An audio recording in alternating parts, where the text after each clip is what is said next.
I think a lot of people were surprised when Paul George was traded.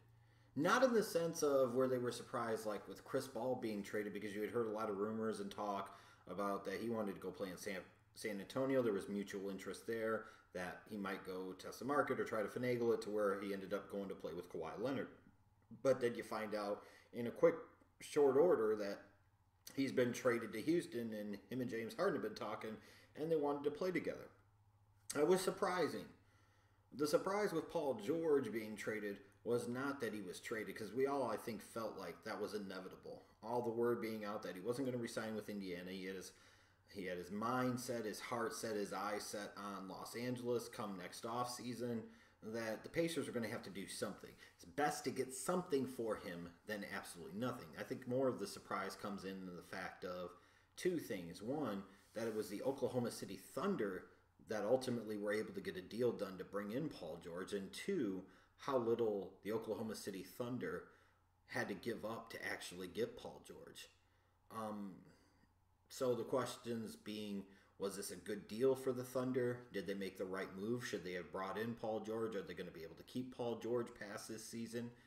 I guess a lot of that's going to remain to be seen. But looking at this from the Oklahoma City perspective first, when you look at this deal, what this deal really fundamentally comes down to is, I know a lot of people are going to talk about the fact that they gave up Victor Oladipo and Domantas Sabonis to get Paul George. No real future draft pick currency, no other players. That was pretty much it. If you really want to break that down a little bit more, that trade actually came about because of a trade from the year before where they traded Serge Ibaka to bring in Victor Oladipo and Domantas Sabonis. So when you really fundamentally break it down, the Oklahoma City Thunder traded Serge Ibaka to get Paul George. And when you ask if that's a good deal, even if potentially it was only for one season, yes, it was. You would do that deal 100 out of 100 times if you have any type of brain matter in your head whatsoever as a fan, a coach, NBA front office, executive, GM, whatever the case might be. You would make that deal 100 out of 100 times. So for the Oklahoma City Thunder, I look at it this way. It's worth the gamble. You really, frankly, didn't give up a ton to bring in the All-Star into an increasingly more competitive Western Conference. A guy that brings you some talent at the wing position, somebody that could potentially contend outside with guys like Kevin Durant, guys like Kawhi Leonard. It makes a world of sense based off of the reality of what the Oklahoma City Thunder are doing in the Western Conference and where they're at in that Western Conference. They had to get somebody like a Paul George. So to bring him in for 1 year to see how it works with him and Russell Westbrook, knowing that you had to get that ball out of Russell Westbrook's hands because it's been there too much. Like, everybody wants to talk about him being the MVP, and everybody wants to talk about how glorious his triple-double season was. The truth of the matter is, it's really easy to average 10 assists per game when you always, and I emphasize, always have the ball in your hands. So, naturally, you're going to pass a few times a game just out of the circumstances of the game. It does not make you a great facilitator. It does not make you a great distributor, a great passer, or anything like that. Doesn't mean that you make others better around you. It just doesn't. It's more like Russell Westbrook, through force of will and his own skill, got the Thunder into the playoffs this year than actually elevating the play of others around him. He just really didn't do that. And the point is, you're going to get to a situation where if you continue to put that burden and that onus on Russell Westbrook, you're running the risk of wearing him down physically, mentally, to the point where he could have some injury troubles or other parts of his game will start to suffer. So from the Thunder, you've got Russell Westbrook for now. You've already lost Durant. You had to do something to placate Russell Westbrook, take some of the burden, some of the pressure off of Russell Westbrook. So I completely applaud them for this decision. There might not be any long-term benefit. Paul George might get there, and it could be a complete disaster. Two ball hogs that can't play well together. And that's a very possible. There's a very realistic chance that could happen. Or they just don't mesh well, they don't flow well. Or even if you do, you might still not get out of the first round of the playoffs, even with bringing in another all-star to play with Russell Westbrook. And that, again, is possible. But for 1 year, they had to kick the tires on this. Maybe you can make a surprising run in the playoffs. Maybe Paul George really likes playing with Russell Westbrook. Maybe Russell Westbrook really likes playing with Paul George enough to where they don't just both ultimately end up bolting for Los Angeles to play for the Lakers, but decide to make a run of it with the Oklahoma City Thunder. with the hope being maybe at some point in time down the road they can convince Kevin Durant to come back. You know, who knows? In today's NBA super team world, who the hell knows? But what I know is when you have the chance to add an all-star like Paul George and you give up an average wing and a young big, even if you potentially only have that guy for 1 year, you still have to do it because if anything else, let's say you don't have the ability to keep Paul George. You can really look at this as a way to say that they also acquired an expiring contract that will give them $20 million or so of cap space heading into the next offseason. So to me, it's a win-win-win. Oklahoma City just had to do it no matter what. Who I blast for this deal are the Indiana Pacers. There were better offers on the table. Surely there had to be better offers on the table. Most notably, we know in the past there have been from the Boston Celtics. 3 to 4 first-round picks? And you turn that down at the deadline? Why?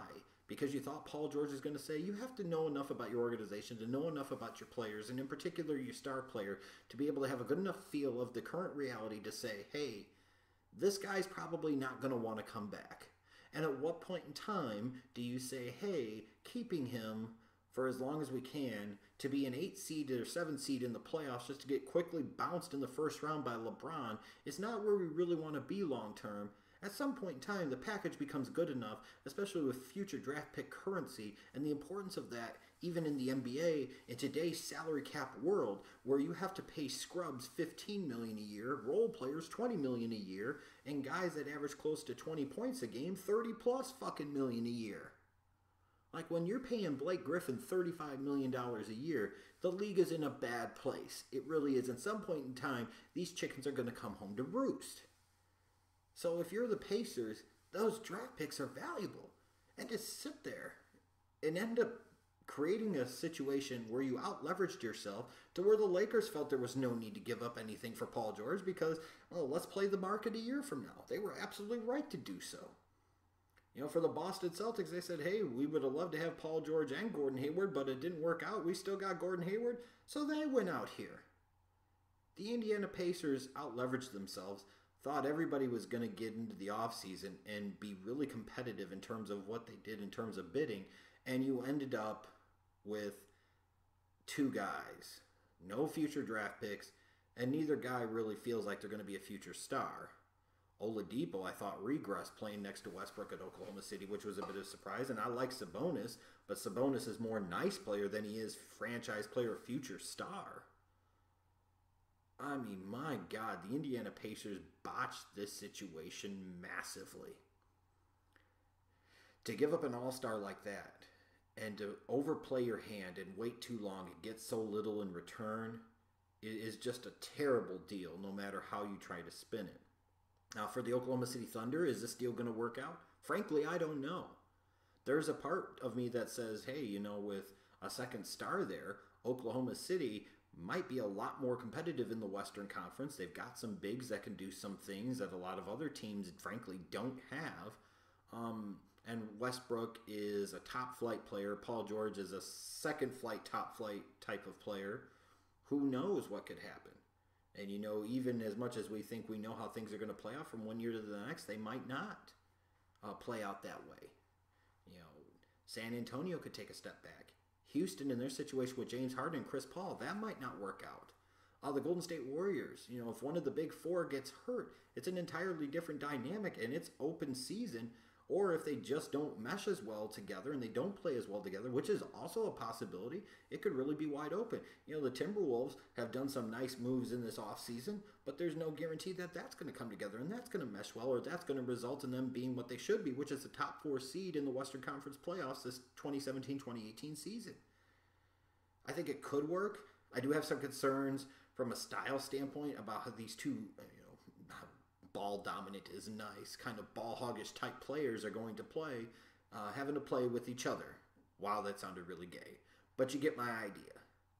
I don't know how this is going to work, and I don't know if Oklahoma City is going to be able to convince Paul George to stay.